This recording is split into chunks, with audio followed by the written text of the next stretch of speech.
আজ আমি তৈরি করব ডাল সেরিলাক। তো তার জন্য যে যে উপকরণ লাগছে, মসুরির ডাল নিয়ে নিচ্ছি 1 কাপ, নিয়ে নিচ্ছি মুগ ডাল 1 কাপ, নিয়ে নিচ্ছি তুর ডাল 1 কাপ, নিয়ে নিচ্ছি রোস্টেড ছোলা ডাল,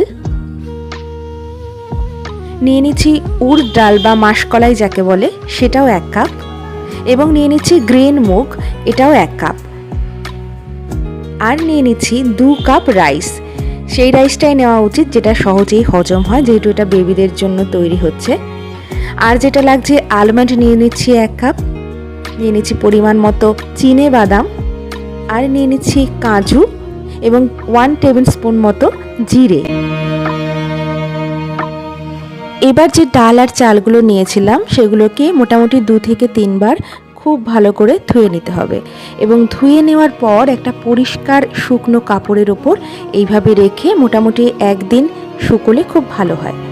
যখন শুকিয়ে যাবে তখন আমরা এটাকে ড্রাই রোস্ট করে নেব। তো একটা কড়াই বসিয়ে নিলাম, দেখো কেমন ঝরঝরেভাবে শুকিয়ে গেছে।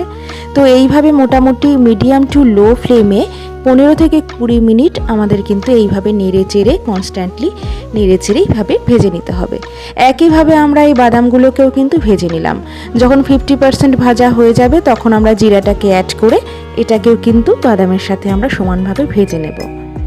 এবার আমরা এটাকে একটু ঠান্ডা করে একটা মিক্সিং বোলে নিয়ে এটার একটা স্মুথ ডাস্ট তৈরি করে নেব।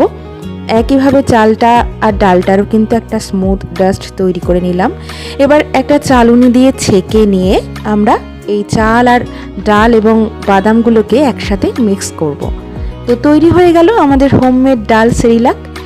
একটা বাচ্চার হেলথ আর ব্রেইন ডেভেলপমেন্টের জন্য যা যা দরকার সমস্ত কিন্তু এর মধ্যে রয়েছে।